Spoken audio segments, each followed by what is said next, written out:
Okay friends, now we are starting questions on electricity, electrostatic.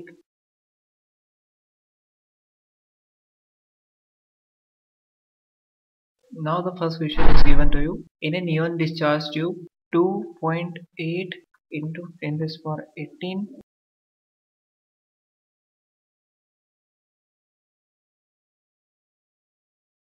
Now the question is like that. In a neon discharge tube, 2.8 into 10 raised to power 18 neon plus ion is moving towards the right end, and 1.2 into 10 raised to power 18 electrons are moving towards the left end. Now we will have to find the total current in this tube. Now we know that neon plus ion are positively charged. Okay, so neon plus ion is positive charged ion, and the charge on neon plus Q and E plus, that is equal to of 1 electron, and this is simply 1.6 into 10 raised to power minus 19 coulomb. Okay, this charge is flowing through right end, so the current due to neon will be rightward. INE is simply N of Ne Q of Ne upon time. Okay, time is given. This is the amount of the particles which is given. It is per second. Okay, so now we are given here.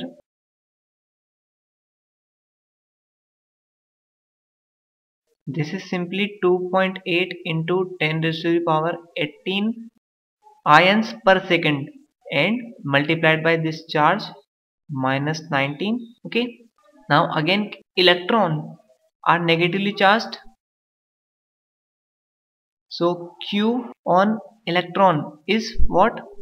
Minus 1.6 into 10 raised to the power minus 19 coulomb, and we know that the current due to electron is opposite to the direction of the flow of electron, so I due to electron will be N of electron Q of electron divided by T, and the direction will be here. This direction of due to neon is rightward. Okay, and now the direction of this current due to electron is opposite to flow of electron, so this is also rightward.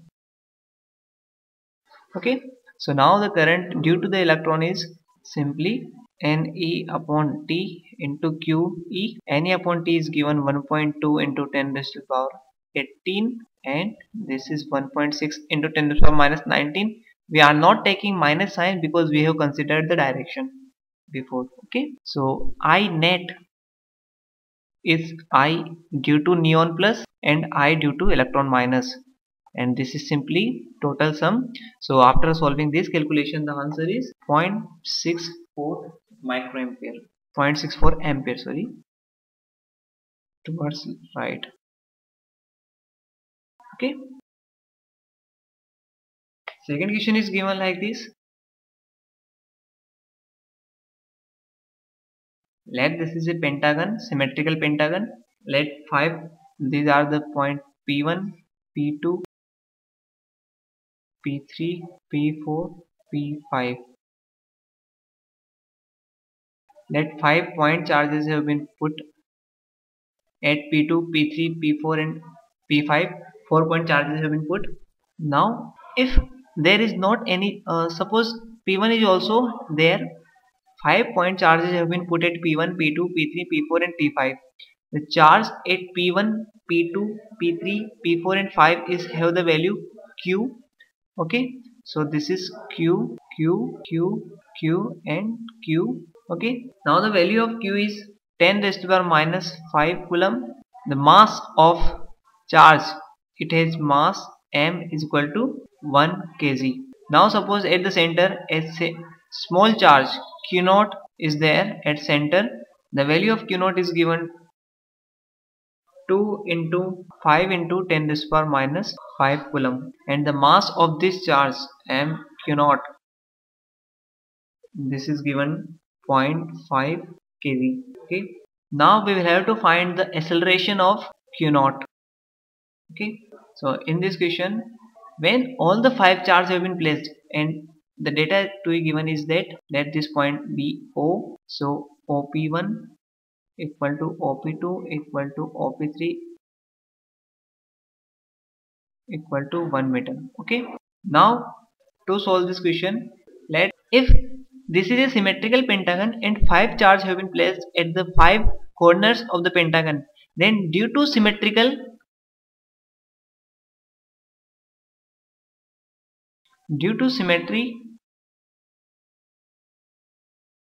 net force on Q naught is 0.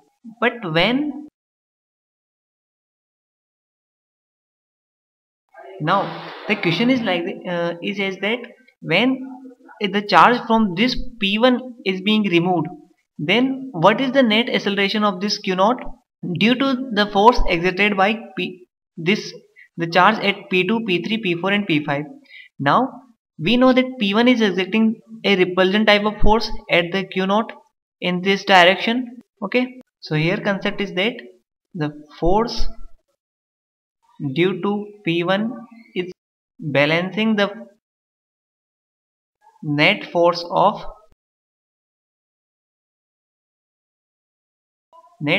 on Q naught due to P2, P3, P4 and P5.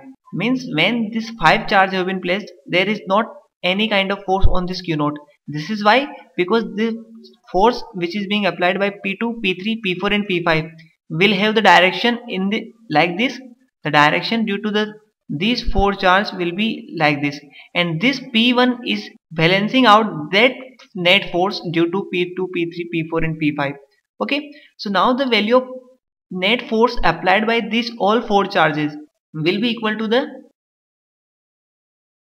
force FO due to P2, FO P3, FO P4 plus FO P5. This is equal to FO due to P1, and now this net force we have to find.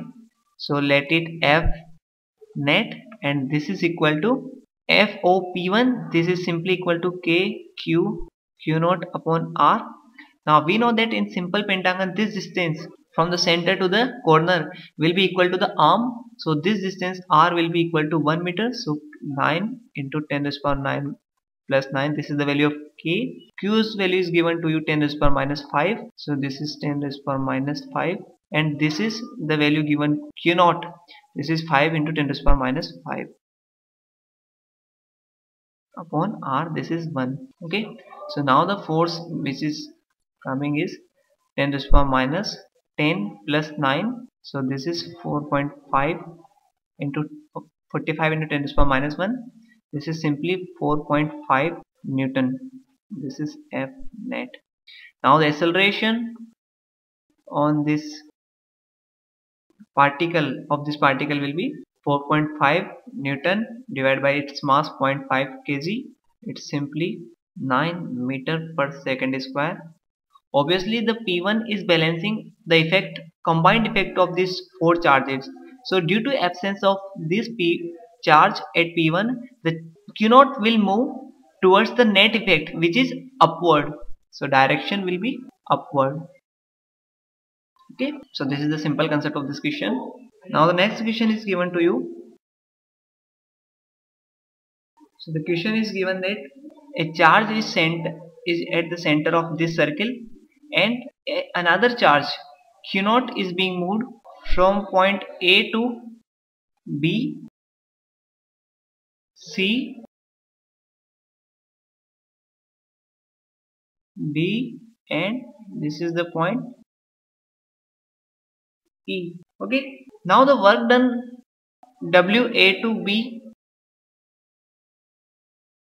WA to C, WA to D and WA to is what is the relation between this work? We know that when the charge is at the center, this distance, the distance of the circle of any point at the circle is equal, and this is equal to radius R.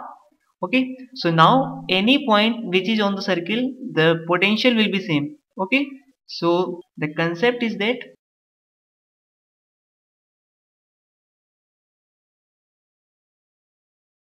potential is same, so V is equal to KQ upon R, and this is the potential of point A, let and this will be equal to VB, VC, VD and VE. Since potential between A and B, VA minus VB is 0, इसलिए WA to B is 0 and same WAC, WAE is equal to 0. Okay. Now the fourth question, let two charges plus Q and minus Q is being given. A point P is in this direction. Now we'll have to find the direction of net force on this point P.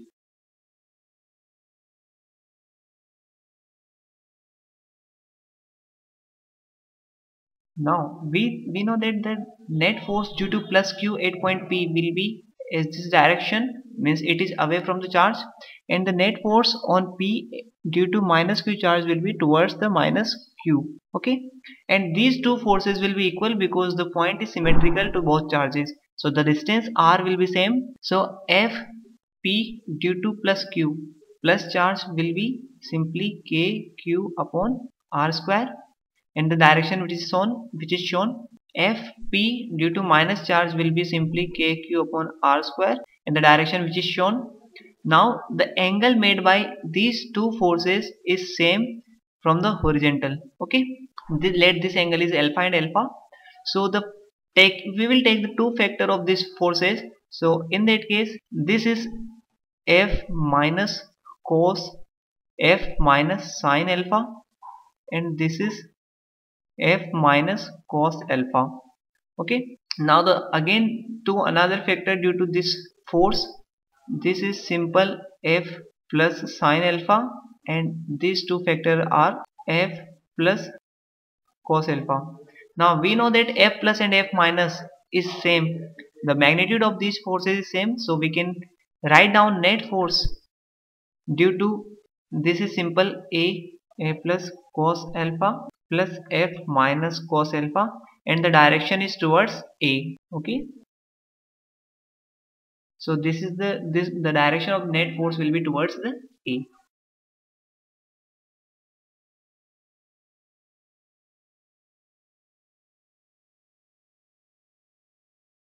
Okay, now the question is that a wire is given to you which has the resistance let R, and the wire is stretched so the new resistance becomes the n times of the original wire.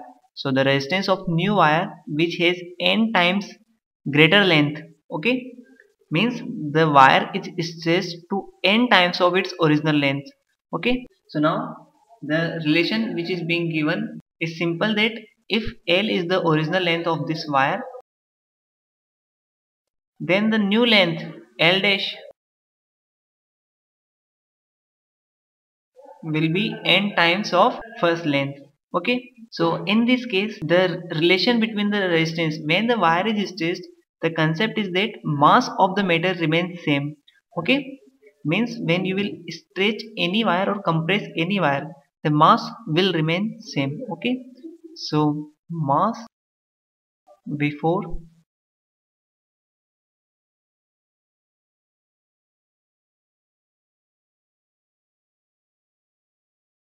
now mass is what? Simple density into volume. Volume is A into L. A let the cross section area. Now density will remain same, but the cross section area and length is changing. Okay, let this cross section area is A dash and L dash. So now this will remain same. So A dash upon A will be L upon L dash. Now L upon L dash is given to us. This is 1 upon n times. So simply the A dash will be A by n. Means when length is increased to L times n times, then the area will decrease by n times. So net resistance R dash will be simply rho L dash upon A dash. We can write it as rho NL upon A by n.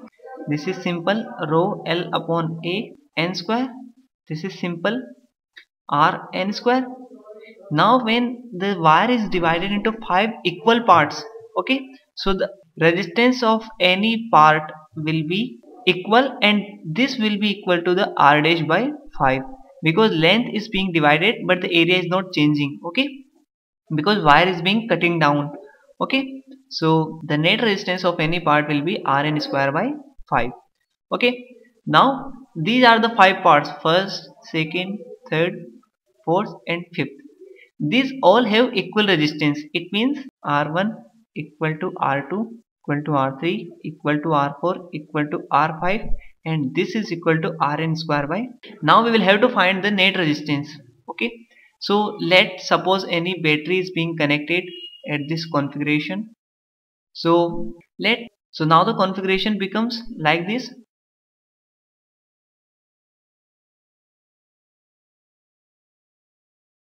This is R1, R2, R3, R4 and R5. Now these all resistance are equal, so ratio of R1 and R2 is equal to R4 upon R3. This is the condition of valence bridge. Okay, valence Bridgestone bridge.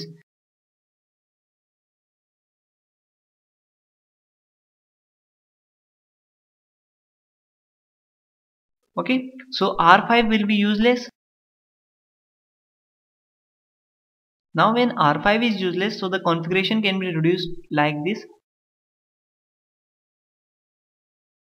This is R1, R2, R3 and R4. Now the net effect will be simply two resistance are being added like this. So the net resistance by using parallel and series configuration of the resistor, it will simply be equal to Rn square by 5. Okay, so this is the simple solution of this question, but have some concept. This is the next sixth question. Let a configuration of resistors is being given to you.